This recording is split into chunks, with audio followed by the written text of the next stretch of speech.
Thrand here, and I'm here with a sword that a lot of people wanted to see. It is a Civil War Spadroon. The thing is based on an 1860 Union sword, a non-commissioned officer's sword that was used, but this is an actual unique version because it has CSA on it. This means this is a Confederate version. There's only a couple of these have been found in history, and it's Confederate States of America. There's not really surviving examples of this, although it was made. They had a musician sword that had a handle, the Union did, that had a handle much different than this, a very small handle and not very functional. This was actually designed to be functional but also decorative, and it is a Spadroon. If you look through history, you'll see that Matt Easton, or Scholagladiatoria, has done quite a few videos about Spadroons. This one seems to be a little bit tougher because I would most certainly would not sit here and press this into my hand like I have seen him do on other versions. It's a little stiffer. Between cutting thruster, probably not the best in either one of those. In some circumstances in history, it's become very useful depending on the situations. I'm sure Matt's brought that up in a few videos, but a lot of people don't like Spadroons. But today, what we want to do is try this sword out. So a lot of people have suggested we're going to try on an analog ballistics gel belly. We've got our Valkyrie here. I've got our ballistics belly jelly here, or jelly belly. And this is a high-grade jelly belly. We're going about 20% gel here, almost 20%. So it's going to be very tough to go through. We've got a military jacket, a little bit later century, but it's still the type of quality they would have used on this type of jacket. It's double-breasted, meaning that this comes over it and it doubles over.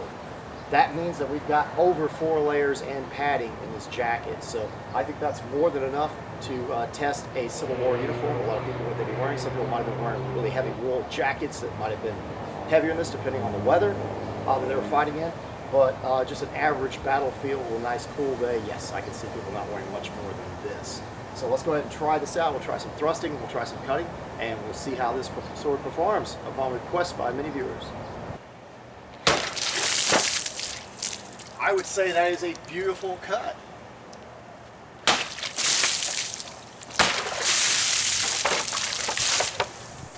Ha ha ha.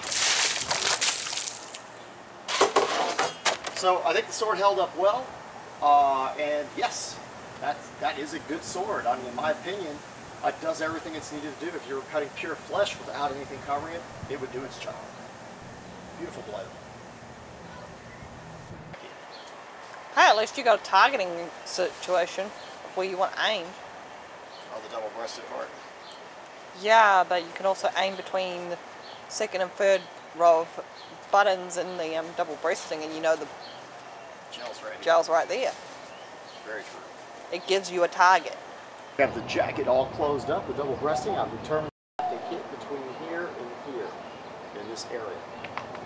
So what we're going to do is I'm going to go ahead and start off with a cut, because a cut would probably be the least likely thing to do this most damage. The thrust is more likely to go through these 4 to 6 layers, because it does have like a type of batting or something.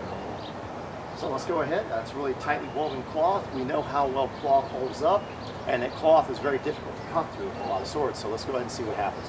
One of the things I like about this sheath is it's all leather. Not as sturdy or protective as the steel sheaths that they used during the Civil War in the sabers, but it doesn't damage your edge either when you put the sword up. So a lot of the Civil War swords would be dull because they took them in and out of the sheath so often that it never fit exactly right and it would damage the edge. This one doesn't damage the edge, so you got a nice edge, and I made sure I touched it up a bit. Let's go ahead and see what happens. I'm thinking about trying something with a cut in this fashion, like maybe like if you were fencing and you come in and just do a nice sweeping cut to the body, like come across.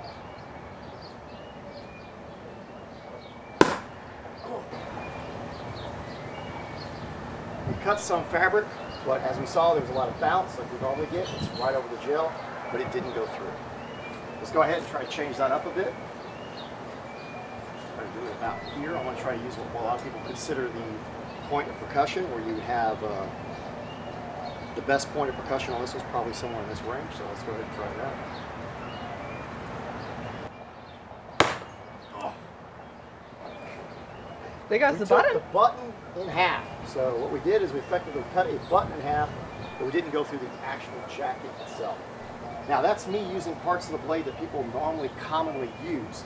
You'd think they would try to cut in this manner, or possibly something like, and we saw that bounce as I tried to draw it through. So that's hitting gel, which is acting like a belly, and the fabric, and it's just not allowing it to go through.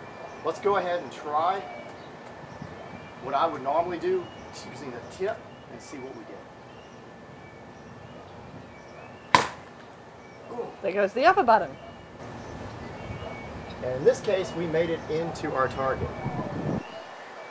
I would say that's a good inch into the belly.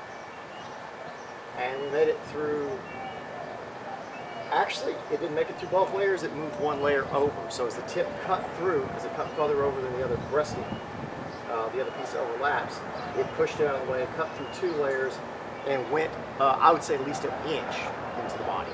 Okay, I'm going to start off as if I was in I guess out of a class back then, standing ready in a fencing style position, ready to thrust my opponent right into the innards, into the guts, or up near the heart region in the solar plex area. So I'm going to go ahead and thrust in this area. That's where we have it set up.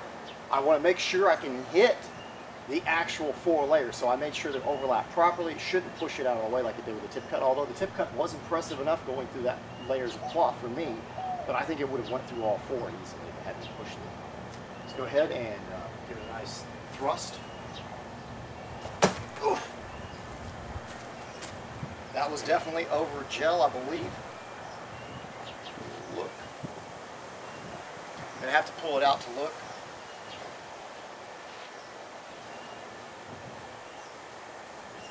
I think we went right under our gel. Sorry about that, guys. We went right under our gel. So that mostly went through cloth.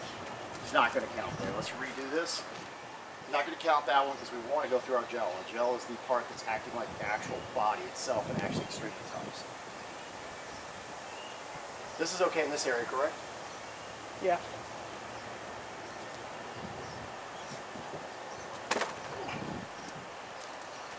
We made it through our cloth. And belly into the gel, I guess. And we made it through all 4 layers and out and to the back. This went all the way through. So this was a little bit lower than I wanted. I was trying to aim right about here, which is still gel, but this is still the center of the gel and all the way through. It's against the back of our actual mannequin. So let's go ahead and pull that out.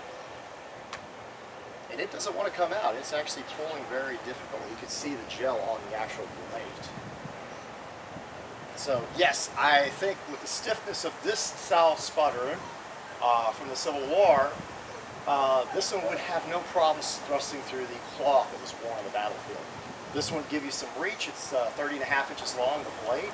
Almost seems longer to me, but it's a 30.5 inch blade. And I'm sorry, but that would give you a good advantage even against a saber. You can parry with this, even though it's lighter than a saber, and you could thrust if your style was thrusting. So I think the sword would do what it needed to do if you needed to defend yourself.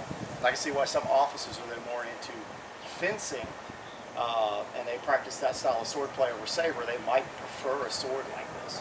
I can very much easily see that. Let's go ahead and try another thrust just to make sure that we got an accurate trail of what it would do in the battlefield.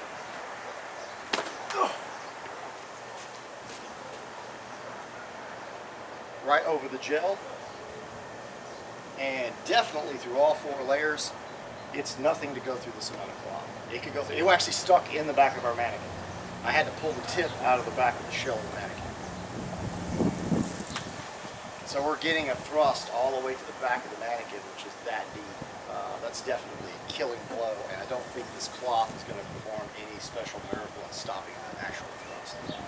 Actually, even the tip shots it was having difficulty with. So it might end with some kind of tip shot coming down.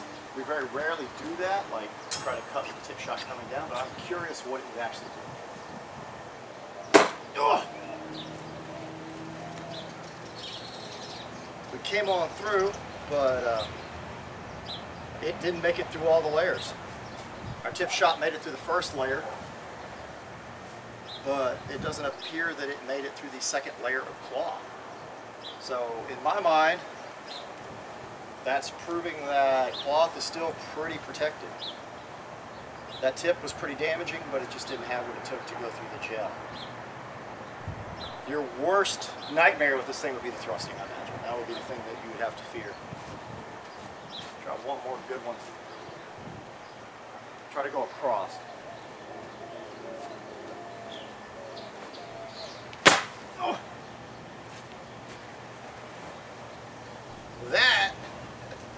made it through layers of cloth, but our gel was barely scathed. That was mostly just a literal tip shot.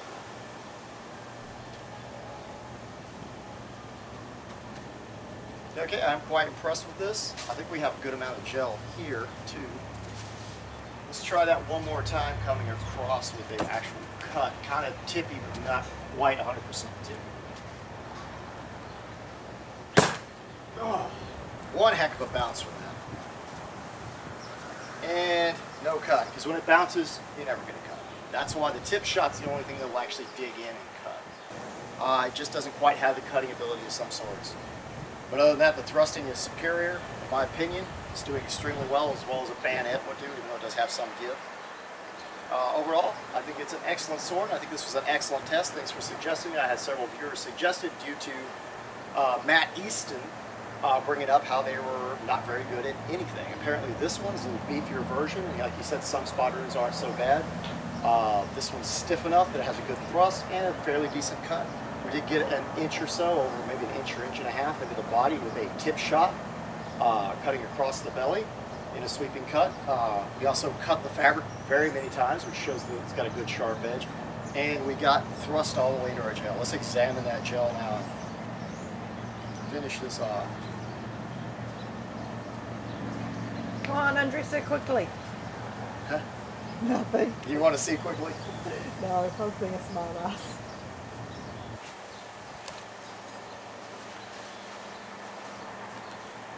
Apparently our cut was in this area, and like I said, it's about an inch or so. That's right here. We have a thrust here that went all the way through, another thrust here that went all the way through, a thrust here that went all the way through. And there's no point in me actually trying to run my finger all the way through and splitting the gel and forcing it in there. And the thrust, they're not very wide. And if I were to do that, all I'd do is be tearing the gel up unnecessarily and not proving a point, because we know it went all the way back and hit the back of the man and stuff. The cut was still impressive, although it's not very long. That's about 2.5, 3 inches long, but it went in an inch and a half. So that proves that the tip shot's more like a thrust in some ways and can penetrate fabric, cutting across it once it cuts through a small amount of it. So actually this jacket, in my mind, held up very well as acting like some kind of armor. This man was not wearing a jacket at all those cuts would have been very effective and cut completely into his body, most likely killing him. So anyway, great test. I love it. Great sword from Medieval Shop. If you want to go by there and check it out, you can actually buy this one. I believe he has it under decorative swords. I honestly believe this one is under decorative swords, but it actually was a functional sword as well, apparently. I mean, people did carry them, and some people wanted them, so that's why they were made. Spadroon at the time, right? 1860 model for the Union. This is a CSA, Confederate States of America version that they had made for their officers as well. Anyway, as I always do, I bid you farewell.